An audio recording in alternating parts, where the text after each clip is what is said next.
ఓం నమో వెంకటేశాయ. గురుర్బ్రహ్మ గురుర్విష్ణు గురుర్దేవో మహేశ్వర గురుః సాక్షాత్ పరం బ్రహ్మ తస్మై శ్రీ గురవే నమః. జటిలం చీరవసనం దండకారణ్యవాసినం మునివేషధరం ధ్యాయేత్ అరణ్యే కాండ ఉత్తమే. శ్రీరామచంద్ర పరబ్రహ్మణే నమః. అథ శ్రీమద్ రామాయణే ఆదికావ్యే అరణ్యకాండే 63తమః సర్గః. అశర్కరామ బిభ్రంశాం సమతీర్ధామ శైవలాం రామసంజాతవాలూకాం కమలోత్పలశాలినీం. కబంధుడు పంపా సరోవరం ఎలా ఉంటుంది అనే విషయాన్ని తెలియజేస్తున్నాడు. కబంధుడు రామచంద్రమూర్తికి పశ్చిమ దిక్కుగా ప్రయాణించి అనేక వనములను పర్వతములను దాటుకుంటూ విశేషమైనటువంటి పుష్ప ఫలములతో కూడినటువంటి వనములను దాటుతూ పంపా సరోవరానికి చేరుకోవాలి. ఇదే నీకు మంగళకరమైనటువంటి మార్గము, ఇదే నీ కార్యాన్ని సాధించి పెట్టేది, ఈ మార్గం గుండానే సుగ్రీవుడిని కలుసుకోవాలి అని రాముడికి చెప్పిన తర్వాత పంపా సరోవరం వరకు ఎలా వెళ్ళాలో చెప్పాడు. మరి ఆ పంపా సరోవరం విశేషం ఏమిటి అనేది మనకు ఇక్కడి నుంచి చెబుతూ ఉన్నాడు. అశర్కరాం అవిభ్రంశాం అని అంటూ సరోవరము అనేది ఎలా ఉండాలి, పంపా సరోవరం ఎలా ఉంటుంది, ఎంత గొప్పగా ఉంటుంది అనే విశేషాలను తెలియజేస్తున్నాడు. అంటే కేవలము ప్రకృతి సౌందర్య శోభ మాత్రమే కాదు, దానితో పాటుగా తపశ్శక్తి, అదేవిధంగా ప్రాణులన్నిటికీ అనుకూలమైనటువంటి పరిస్థితులు, అలాగే ఎంతో మహిమాన్వితమై ఉండటము, వీటన్నిటితో ఈ గొప్ప లక్షణములతో కూడి ఉన్నటువంటి పంపా సరోవరాన్ని ఇక్కడ వర్ణిస్తూ ఉన్నారు. రామ అశర్కరాం. సహజంగా నదులలో కానీ లేకపోతే చెరువులలో తటాకములలో దిగినప్పుడు కాళ్ళకు కాస్త రాళ్ళు అవి తగులుతూ ఉంటాయి, ఎత్తుపల్లాలుగా ఉండవచ్చును. కానీ పంపా సరోవరంలో అటువంటి గులకరాళ్ళు, చిన్న చిన్న సన్నమైనటువంటి రాళ్ళు, కాళ్ళలో గుచ్చుకునే రాళ్ళు కానీ ఇవేమీ లేవు. అలాగే అవిభ్రంశం, కొంత బురద ఉండి చెరువులలో అడుగు పెడితే జారిపోయే విధంగా ఉంటుంది. కానీ పంపా సరోవరం అలా లేదు, చక్కటి ఇసుకతో ఉండి అడుగుపెట్టి నడుస్తూ ఉంటే ఇంకా నడవాలనే విధంగా ఉన్నది. అంతేగాని అక్కడ బురద అనేది కానీ జారిపడటం కానీ జారుడు ప్రదేశం కానీ ఆ పంపా సరోవరంలో లేదు. సమతీర్థం, సమానమైనటువంటి ఆ రేవులు కలిగింది, అంటే స్నానఘట్టములు కలిగినటువంటిది. సహజంగా చెరువు గట్టు మీద నుంచి అలా కిందికి దిగేటప్పటికి పెద్ద లోతు రావటమో, లేకపోతే ఎంత దూరం వెళ్ళినప్పటికీ కూడా లోతు రాకపోవటమో, బురదగా ఉండటమో ఇలా కనిపిస్తూ ఉంటాయి. కానీ ఆ పంపా సరోవరము ఒక సమతలంగా ఉంటూ ఆ సరోవరంలోకి దిగటానికి, నడవడానికి, స్నానం చేయడానికి కూడా ఎంతో వీలుగా ఉంటూ అనుకూలంగా ఉన్నదన్నమాట. సహజంగా అంటుంటారు కదా, నదీనాం శస్త్రపాణినాం నఖినాం శృంగిణాం తథా విశ్వాసో నైవ కర్తవ్య అని చెప్పి, నదులను, కొమ్ములు కలిగిన వాటిని, గోళ్ళు కలిగినటువంటి వాటిని, అస్త్రములు ధరించినటువంటి వారిని మొదలైన వీటిని నమ్మకూడదు అంటారు. ఎందుకు అంటే ఆ నదులలో కానీ లేకపోతే ఆ తటాకములలో, సరస్సులలో దిగితే ఎక్కడ పెద్ద గొయ్యి ఉన్నదో, ఎక్కడ రాయి ఉన్నదో, ఎక్కడ జారిపడతామో, ఎక్కడ ఏం కాలు గుచ్చుకుంటుందో ఇవి తెలియవు కదా. అందువలన నమ్మకుండా చాలా జాగ్రత్తగా వెళ్ళాలి అని చెబుతారు నీళ్లలో వెళ్ళేటప్పుడు. కానీ ఈ పంపా సరోవరం మాత్రం చాలా సమతలంగా ఉంటూ నడవడానికి, అదేవిధంగా సురక్షితంగాను, జారడం అనేది అసలు లేకుండాను నిర్మలమైనటువంటి జలములతోటి స్నానములు చేయడానికి కూడా యోగ్యమైనటువంటి స్నానఘట్టముల వలె ఆ వరుసగా మెల్లగా ఉన్నటువంటివి సమతలంగా ఉన్నటువంటి ఆ ఒడ్డుతోటి పంపా సరోవరం చాలా రమ్యంగా ఉన్నది. అంతేకాదు అశైవలాం, నాచు అనేది లేకుండా చాలా శుభ్రంగా ఉన్నది. సంజాత వాలుకాం, ఇసుక ప్రదేశములతోటి తెల్లగా గోచరిస్తూ ఆ నీళ్ల అడుగున ఉన్నటువంటి చిన్న చిన్న గవ్వలు కూడా చాలా స్పష్టంగా కనిపిస్తూ సూర్యకాంతి అడుగు వరకు ప్రసరించి ఆ గవ్వలు కూడా అడుగునెక్కడ ఉన్నటువంటి గవ్వలు కూడా మెరిసేంతటి శుభ్రంగాను అదేవిధంగా ఆ ఇసుకతోటి కూడి ఉన్నది పంపా సరోవరం. అంత గొప్పగా ఉంటుంది, అంత రమ్యంగా ఉంటుంది, అంత పుణ్యప్రదంగా స్నానం చేయడానికి యోగ్యంగా ఉంటుంది. అంతేకాదు కమలోత్పలశాలిని, అనేకమైనటువంటి కమలములతోటి విరాజిల్లుతూ సుగంధభరితమైనటువంటి తీర్థముతోటి, సుగంధభరితమైనటువంటి వాయువులు, సుగంధభరితమైనటువంటి ఆ నీటితోటి పంపా సరోవరం ఎంతో మనోహరంగా ఉంటుంది అంటూ మరి అక్కడ అనేకమైన పక్షులు ఉన్నాయి. ఏమిటవి? తత్ర హంసా ప్లవాః క్రౌంచాః కురరాశ్చైవ రాఘవ వల్గుస్వనాని కూజంతి పంపా సలిల గోచరాః. రామచంద్ర, తత్ర హంసాః, ఆ పంపా సరోవరంలో అనేకమైన హంసలు విహరిస్తూ ఉంటాయి. సహజంగా హంసలు ఎక్కడ పడితే అక్కడ కనిపించవు. జనులు లేనటువంటి ప్రదేశాల్లోనూ, పవిత్రమైనటువంటి ప్రదేశాల్లోనూ, శుభ్రమైనటువంటి ప్రదేశాల్లో అటువంటి చోట మాత్రమే హంసలు ఉంటాయి. అక్కడ ఆ పంపా సరోవరంలో అనేకమైనటువంటి హంసలు, అదేవిధంగా ప్రవాహ అంటే నీటి కోళ్ళు అని అంటారు, నీటి కొంగలు, నీటి కోళ్ళు అంటుంటారు. అవి నీళ్ళల్లోనే తిరుగుతూ ఉంటాయి, అక్కడ ఉండే జలచర్మలను తిని జీవిస్తూ ఉంటాయి. అటువంటి నీటి కోళ్ళు, నీటి కొంగలను, కురరాశ్చైవ అనేకమైన పక్షులు, క్రౌంచాహ జంటలుగా తిరిగేటటువంటి క్రౌంచ పక్షులు, అలాగే కురరాహ అని అంటే బెగ్గుర పక్షులు అని అర్థం ఉన్నది. అలాగా ఆ బెగ్గుర పక్షులు ఇవి కూడా పంపా సలిల గోచరాహ, పంపా సరోవరంలో ఆ నీటిలో ఈ పక్షులన్నీ కూడా చక్కగా కనిపిస్తూ వల్గు స్వనాన్ని కూజంతి, మధురమైనటువంటి ధ్వనితోటి అవి చేసేటటువంటి కోతలకు మనసు ఉప్పొంగుతుంది, ఎంతో విశేషంగా అనిపిస్తుంది. ఆ ప్రాంతము ఎంతటి ఆనందకరమైనటువంటిది, ఎంతటి పుణ్యప్రదమైనటువంటిది అనే విషయాన్ని తెలియజేస్తూ ఆ హంసలు, అదేవిధంగా ఆ నీటి కొంగలు మొదలైనవి, క్రౌంచ పక్షులు, బిగ్గుర పక్షులు ఇవన్నీ కూడా ఆ నీటిలో విహరిస్తూ చక్కటి కిలకిలారావములతోటి ఆనందాన్ని కలుగజేస్తాయి.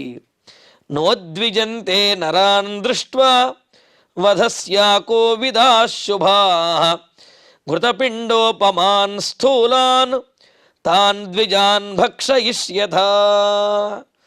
అలాగే మరికొన్ని పక్షులు ఉన్నాయి, చాలా బాగా బలిసి ఉంటాయి.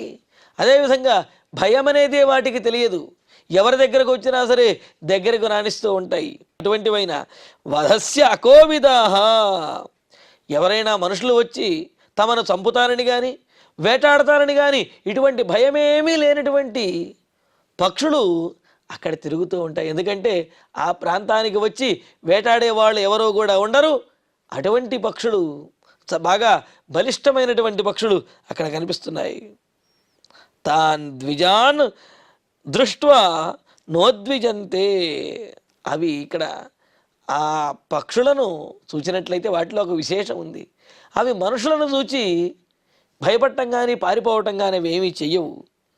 అవి స్థూలాన్ ఘృత పిండోపమాన్, చూడటానికి నెయ్యి ముద్దలాగా వెన్న ముద్దల వలె అవి గోచరిస్తూ ఉంటాయి. అంటే పక్షులను ఎవరైతే భక్షిస్తారో అటువంటి వారికి చూడగానే నోరూరే విధంగా అవి అంత గొప్పగాను, అంత పెద్దగాను, అంత బలిష్టంగాను, అదేవిధంగా యోగ్యంగాను అవి ఉంటాయి. అటువంటి తాన్ ద్విజాన్ భక్షయిష్యథ, అటువంటి పక్షులను తినడానికి యోగ్యమైనటువంటివి ఏవైతే ఉన్నాయో శాస్త్రంలో చెప్పిన విధంగా వాటిని తినవచ్చును. అంటే మీరు తినండి అని చెప్పటం కాదు, కానీ తినడానికి యోగ్యమైనటువంటి పక్షులవి, పైగా భయపడి పారిపోవు కావున పట్టుకోవటం కూడా సులభమైనటువంటివి. అవి అలాగే భక్షించడానికి యోగ్యమైనటువంటి పక్షులు ఎన్నో అక్కడ ఉన్నాయి. రోహితాన్ వక్రతుండాంశ్చ నడమీనాంశ్చ రాఘవ పంపాయామిషుభిర్మత్స్యాం తత్ర రామవరాన్ హతాన్ నిస్త్వత్పక్షాన్ అయస్తప్తాన్ అకృశానేక కంటకాన్ తవ భక్త్యా సమాయుక్తః లక్ష్మణః సంప్రదాస్యతి. అంతేకాదు ఆ పంపా సరోవరంలో అనేక రకాలైనటువంటి మత్స్యజాతులు, చేపలు అనేకమైనవి ఉన్నాయన్నమాట. రాఘవ, రఘువంశీయుడైనటువంటి ఓ రామచంద్ర, రామ తత్ర పంపాయాం ఇషుభిః హతాన్, ఆ పంపా సరోవరంలో అనేకమైన చేపలు, విశేషమైనటువంటివి, భక్షించడానికి యోగ్యమైనటువంటి చేపలు అనేకమైనవి ఉన్నాయి. వాటిని కూడా పట్టుకుని తినడానికి యోగ్యమైనవే, అవి తినవచ్చును అంటున్నాడు. మరి వీళ్ళ దగ్గర వలలు ఉన్నాయా? పైగా చేపలు పట్టుకోవడం ఏమన్నా వీళ్ళకి అలవాట లేదు కదా. మరి ఎలాగండి అంటే దానికి చెబుతున్నాడు, నీకున్నటువంటి ఆ బాణములను, సూటిగా బాణములు ప్రయోగించేటటువంటి నైపుణ్యం ఏదైతే ఉందో ఆ నైపుణ్యంతో నీవు ఆ మత్స్యములను కొట్టగలవు. అలా నీవు నీ బాణములతోటి ఆ చేపలను కొడితే లక్ష్మణుడు వాటిని చక్కగా యోగ్యంగా సిద్ధం చేసి నీకు అందించగలడు. అంటే అలా చేయవచ్చును. ఎవరైనా అక్కడికి వెళ్ళినట్లయితే అక్కడ ఉండేటటువంటి విశేషమైనటువంటి ఆ మత్స్యములను కూడా తినేటటువంటి అవకాశం అనేది ఉంటుంది అని చెబుతున్నాడు అనమాట. చెబుతూ రోహితాన్ వక్రతుండాన్, చేపలలో అనేకమైన రకాలు, వాటిలో అక్కడ పంపా సరోవరంలో ఉండేటటువంటి చేపల యొక్క విశేషములను చెబుతూ రోహితములు, వక్రతుండములు, నడమీనములు అని చెప్పి 3 రకాలైనటువంటి చేపలు ఉన్నాయన్నమాట. రోహితములు అంటే ఎర్రనైనటువంటి చేపలు అని చెప్పి అంటున్నారు. రోహితాన్ పితృదేవతలకెంతో ప్రియకరమైనటువంటివైన ఎర్రనైనటువంటి రోహితములు అనే ఆ మత్స్యములు ఏవైతే ఉన్నాయో వాటిని, వక్రతుండాన్ వంకరగా మూతి కలిగిన ముఖభాగం కలిగినటువంటివైన మరొక రకమైనటువంటి మత్స్యములు, నడమీనాను నడమీనము అనే మరొక రకమైనటువంటి మత్స్యములు, అవి ఆ నీటిలో ఉన్నటువంటి గడ్డి చుట్టూ, ఆ గడ్డి దుబ్బుల్లో తిరుగుతూ ఉంటాయన్నమాట. అటువంటి నడమీనములనే ఆ మత్స్యములను కూడా ఎలాగా మత్స్యాన్ వరాన్ నిస్త్వక్పక్షాన్, చక్కగా వాటిని సిద్ధం చేసుకుని వాటి యొక్క ఆ పొలుసులు అవన్నీ కూడా లేకుండా, అకృశానేక కంటకాన్, వాటికి ఉండే ఆ ముళ్ళులు, అదేవిధంగా కంటకములు ఏవైతే ఉన్నాయో వాటినన్నింటినీ తొలగించి, లక్ష్మణ భక్త్యా సమాయుక్త తవ దాస్యతి, తవ సంప్రదాస్యతి, నీవు కనుక ఆజ్ఞాపించినట్లయితే, నీవు చెప్పినట్లయితే లక్ష్మణుడు వెంటనే ఆ పంపా సరోవరంలో ఉన్నటువంటి ఆ చేపలను తినడానికి యోగ్యంగా సిద్ధం చేసి మరి నీకు ఇవ్వగలుగుతాడు. ఎందుకంటే ఆ మత్స్యములను చూస్తుంటేనే ఆ విధంగా తినడానికి యోగ్యంగా అనిపిస్తాయి. అంత గొప్పగా ఆ పంపా సరోవరంలో వృక్షములు కానీ, పక్షులు కానీ, మత్స్యములు, చేపలు కానీ అంత గొప్పగా ఉంటాయి అని అంటూ, భృశంతే కాదతో మత్స్యాన్ పంపాయా పుష్ప సంచయే పద్మగంధి శివం వారి సుఖసీతమనామయం ఉద్ధృత్య సతతా క్లిష్టం రౌప్యస్ఫాటిక సన్నిభం అసౌ పుష్కర పర్ణేన లక్ష్మణ పాయయిష్యతి. అంతేకాదు రామచంద్ర, కబంధుడు ఇంకా చెబుతున్నాడు, ఆ పంపా సరోవరంలో ఉన్నటువంటి విశేషమైనటువంటి ఆ మత్స్యములను లక్ష్మణుడు సిద్ధం చేసి నీకు అందిస్తాడు. మరి ఆ సందర్భంలో నీరు కావాలి కదా. నీరు అంటే ఏదేదో సామాన్యమైనటువంటి నీటిని కాదు, పంపా సరోవరంలో తాగటానికి యోగ్యమైనటువంటి విశేషమైన ఔషధపూరితమైనటువంటి చల్లనైనటువంటి ఆ నీటినే లక్ష్మణుడు తెచ్చి ఇస్తాడు నీకు అని అంటూ, మత్స్యాన్ భృషం తే ఖాదత, ఇక తినడం మొదలుపెట్టిన తర్వాత ఇంకా ఇంకా తినాలి అనిపించేంతగా ఉండే అక్కడ ఉండే ఆహార పదార్థములను, మత్స్యములు మొదలైనటువంటి వాటిని తింటూ ఉంటే, పుష్పసంచయే పద్మగంధి శివం సుఖశీతం. ఆ పంపా సరోవరంలో ఉన్నటువంటి పద్మముల ద్వారా గంధములను వెదజల్లేటటువంటిది. అలాగే చెట్ల యొక్క నీడలో ఉండడము, అలాగే లోతుగా ఉండడంతో చల్లనైనటువంటి నీరు కలిగినటువంటిది అయిన సుఖకరమైన శీతలమైనటువంటి మంగళప్రదమైనటువంటి ఆరోగ్యకరమైనటువంటి నీరు ఏదైతే ఉన్నదో ఆ నీటిని ఉద్ధృత్య సతతాక్లిష్టం రౌప్యస్ఫాటిక సన్నిభం అసౌ పుష్కర పర్ణేన లక్ష్మణ పాయయిష్యతి. ఆ శ్లోకం ఇంతకుముందు చెప్పిన శ్లోకంలోదే. సతతాక్లిష్టం, ఎప్పుడూ కూడా ఆ నీరు వాసన రాకుండా చెడిపోకుండా ఉంటుంది. అంతే కదండి. ప్రకృతి సిద్ధంగా ఉన్నట్లయితే, అందులో వ్యర్థ పదార్థములను వేయకుండా ఉన్నట్లయితే, ఎంతో స్వచ్ఛమైనటువంటి జలంతో ఆరోగ్యకరమైనటువంటి ఆహ్లాదకరమైనటువంటి ఆస్వాదయోగ్యమైనటువంటి జలం మనకు చెరువులలో కానీ నదులలో కానీ లభిస్తుంది. అలా కాకుండా వ్యర్థ పదార్థాలన్నీ వాటిలో పడేస్తూ ఉంటే అది కలుషితమై మనం తాగడానికి నీరు సంగతి దేవుడెరుగు, అక్కడ ఉండేటటువంటి ఆ జలచరాలు కూడా మరణించి పోయేటటువంటి పరిస్థితి వస్తుంది. కానీ పంపా సరోవరం ఎంత నిర్మలంగా ఉంటుంది అంటే, ఆ జలములను తాగితే ఆరోగ్యం వస్తుంది, ఆ జలములు తాగితే మనసు పులకిస్తుంది, ఆ జలములు సుగంధభరితంగా ఉంటాయి, ఔషధ గుణములతో ఉంటాయన్నమాట. అటువంటి సతతాక్లిష్టం, ఎప్పుడూ చెడిపోయినటువంటి జలము చూస్తూ ఉంటాం. గంగా నది యొక్క జలము ఎంతకాలమైనా సరే శుభ్రంగా ఉండేటటువంటి నిర్మలమైనటువంటి ఆ జలము అలా ఉంటూనే ఉంటుంది. వాసన అనేది రాదు. వాసన అనేది ఎప్పుడు వస్తుంది? ఆ నీటిలో ఏదైనా వేరే పదార్థం కానీ, లేకపోతే బురద కానీ, లేకపోతే వేరే పదార్థం కానీ ఏదైనా కలిసిందనుకోండి, అప్పుడు వాసన వస్తుంది. కానీ స్వచ్ఛమైనటువంటి జలము ఎంతకాలమైనా అలాగే స్వచ్ఛంగా ఉంటుంది. వాటిల్లో ఏ క్రిములు కీటకములు చేరనంత వరకు అది స్వచ్ఛంగా ఉంటుందన్నమాట. అలాగా ఎంతకాలమైనా సరే స్వచ్ఛంగా ఉండేటటువంటివి, ఎప్పుడు చెడనటువంటి నిర్మలమైనటువంటిది ఆ పంపా సరోవరం యొక్క నీరు.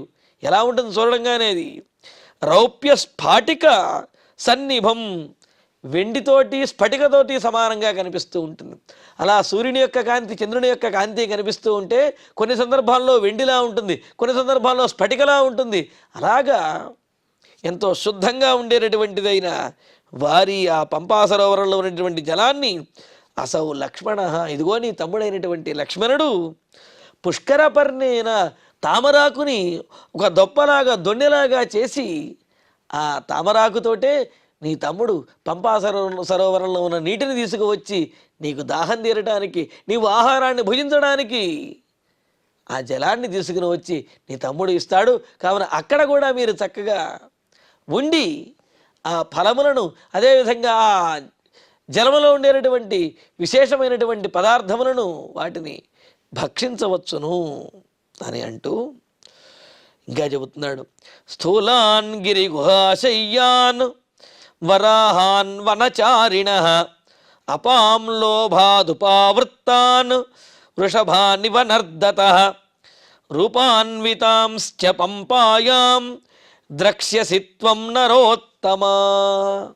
అంతేకాదు రామచంద్ర, ఆ పంపా సరోవరంలో విహరించేటటువంటి పక్షులు, అందులో ఉండే జలచరములే కాకుండా ఆ ప్రాంతంలో ఉండే ఎన్నో జంతువులకి ఆ పంపా సరోవరమే ఆధారంగా ఉన్నది, దాహం తీర్చేదిగా ఉన్నది అని అంటూ, నరోత్తమ, నరులలో శ్రేష్ఠుడు అయినటువంటి ఓ రామచంద్ర, స్థూలాన్ గిరి గుహాశయాన్, ఎంతో పెద్దవిగా ఉండేవి, కొండల యొక్క గుహలలో తలదాచుకుంటే నివసిస్తూ బాగా బలిసినటువంటివి అయినా స్థూలాన్, బాగా లావుగాను బరువుగా ఉన్నటువంటివి, అవి అపాం లోభాత్, దాహం తీర్చుకోవటం కోసం, నీళ్ల కోసం అని చెప్పి, ఉపావృత్తాన్ వృషభాన్ ఇవా, అవి తిరిగి వస్తున్నటువంటి ఆ నీటి కోసం వస్తున్నటువంటి వృషభముల వల్ల, ఎద్దుల వలె ఉంటాయిట. ఏమిట వింతకి? వరాహములు. వరాహములు అంటే అంత ఎత్తునే ఉండవు కదండి. కానీ అక్కడ ఉండేటటువంటి పంపా సరోవర తీరంలో ఉండేటటువంటి వరాహములు వృషభముల వలె బాగా బలిసి, బాగా ఎత్తుగాను, పెద్దవిగాను, బరువుగాను, స్థూలంగా ఉంటాయి. అవి విటపీన్ అని ఇంకా అంటున్నాడు. అపాం లోభాత్ ఉపావృత్తాన్ వృషభాన్ నర్దత రూపాన్వితాంశ్చ వరాహాన్ ద్రక్షసి. అంతేకాదు, పందులు అనగానే ఏదో అసహ్యంగా ఉంటాయినో చేదరించుకునే విధంగా ఉంటాయనుకుంటే అది పొరపాటు. పంపా సరోవర తీరంలో ఉండే పందులు కూడా చూడడానికి అందంగాను, అదేవిధంగా చూపుల యొక్క చూపులను ఆకట్టుకునే విధంగాను, అంత బలిష్టంగాను, అంత గొప్పగా కనిపిస్తాయి. ఇదంతా కూడా ఆ ప్రాంతము యొక్క మహిమ, ఆ పంపా సరోవరం యొక్క శక్తి, వాటి వలనే అక్కడ ఉండే ప్రాణులన్నీ కూడా ఇంత ఆనందంగా, ఇంత బలిష్టంగా ఉన్నాయి అని అంటూ, అలాగా ఆంబోతుల వలె, వృషభముల వలె ఉన్నటువంటి వరాహములను నీవు అక్కడే ఆ పంపా సరోవర తీరంలోనే చూడగలుగుతావు. అంత గొప్పగా అవి ఎదుగుతాయి, అంత లావుగా, ఎత్తుగా, పొడవుగా ఉంటాయి. అంతేకాదు, సాయాన్నే విచరన్ రామ విటపీన్ మాల్యధారిణ సీతోదకంచ పంపాయ దృష్ట్వా శోకం విహాస్యసి. రామచంద్ర, ఆ పంపా సరోవర తీరంలో సాయంకాలం సమయంలో విహరిస్తే చాలు, మన శరీరంలో ఉన్నటువంటి మానసికమైనటువంటి రుగ్మతలు, శారీరకమైనటువంటి రోగములు ఇవన్నీ కూడా తొలగిపోతాయి. మనసు ఎంతో ప్రశాంతంగా ఉంటుంది, శరీరం శక్తివంతం అవుతుంది. అలాగా ఓ రామచంద్ర, సాయాన్నే విచరన్, పంపా సరోవర తీరంలో సాయంకాలం నీవు విహరిస్తూ సంచరిస్తూ విటపిన అని పంపాయా శీతోదకంచ దృష్ట్వా, అక్కడ ఉండే చెట్లను, అంటే బాగా పుష్పించి ఫలించినటువంటి చెట్లను, అలాగే శీతలమైనటువంటి నిర్మలమైనటువంటి పంపా సరోవరం యొక్క ఆ నీటిని కూడా చూస్తూ శోకం విహాస్యసి, నీవు సీతాదేవిని కోల్పోయినటువంటి శోకం ఏదైతే ఉందో ఆ శోకాన్ని విడిచిపెట్టేస్తావు. నీ మనసు కొంత కుదుటపడుతుంది, మనసుకు ప్రశాంతత కొంత చేకూరుతుంది. నీ శోకం ఆ పంపా సరోవరానికి వెళ్ళినట్లయితే తగ్గుతుంది అని చెప్పి అంటూ, మరి ఆ పంపా సరోవరం దగ్గర మరొక ఆశ్రమం ఉన్నది అని, ఆ ఆశ్రమంలో నీకోసం ఎదురు చూస్తున్నటువంటి ఒకానొకరు ఉన్నారు అని చెప్పి కబంధుడు చెప్పబోతున్నాడు. మరి ఆశ్రమంలో ఉన్నటువంటి వారు ఎవరు, ఎందుకని రామచంద్రమూర్తి కోసం వేచి ఉన్నారు, మరి అక్కడి నుంచి సుగ్రీవుని కలవడానికి రామలక్ష్మణులు ఏ విధంగా వెళ్ళారు, ఈ విశేషాలను తరువాతి ప్రవచనంలో తెలుసుకుందాము. ఇక ఇప్పుడు శ్లోకాలను పారాయణ చేసుకుందాం. అశర్కరాం అవిభ్రంశాం సమతీర్థామ శైవలాం రామసంజాతవాలూకాం కమలోత్పలశాలినీం తత్ర హంసాః ప్రభాః క్రౌంచాః కురరాశ్చైవ రాఘవ వల్గుస్వనాని కూజంతి పంపా సలిలగోచరాః నోద్విజంతే నరాన్ దృష్ట్వా వధస్యాకో విదాః శుభాః ఘృతపిండోపమాన్ స్థూలాన్ తాన్ ద్విజాన్ భక్షయిష్యథః రోహితాన్ వక్రతుండాంశ్చ నడమీనాంశ్చ రాఘవ పంపాయామిషుభిర్మత్స్యాన్ తత్ర రామవరాన్ హతాన్ నిస్త్వత్పక్షాన్ అయస్తప్తాన్ అకృశానేకకంటకాన్ తవ భక్త్యా సమాయుక్తః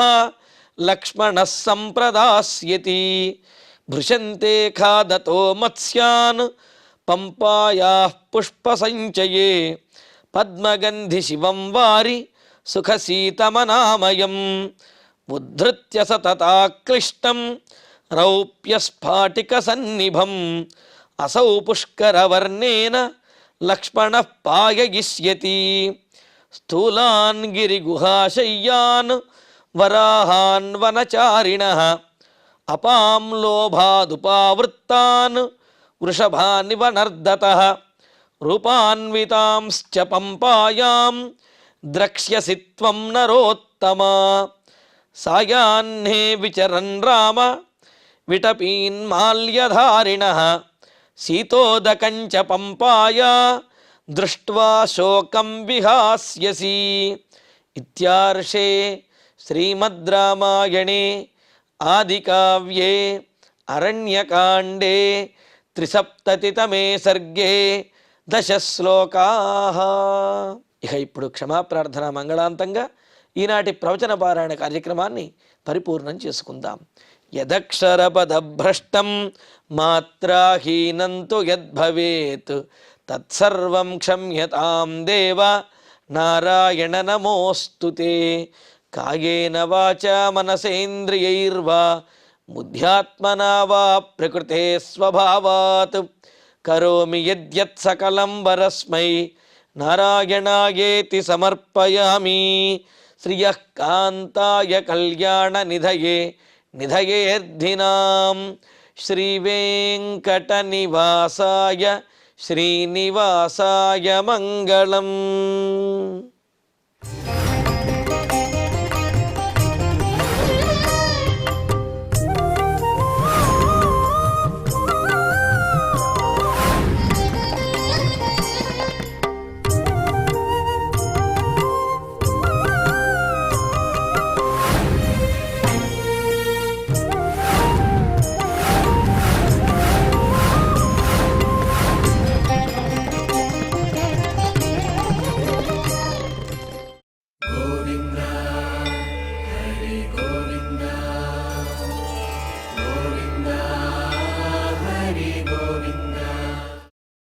Om Namo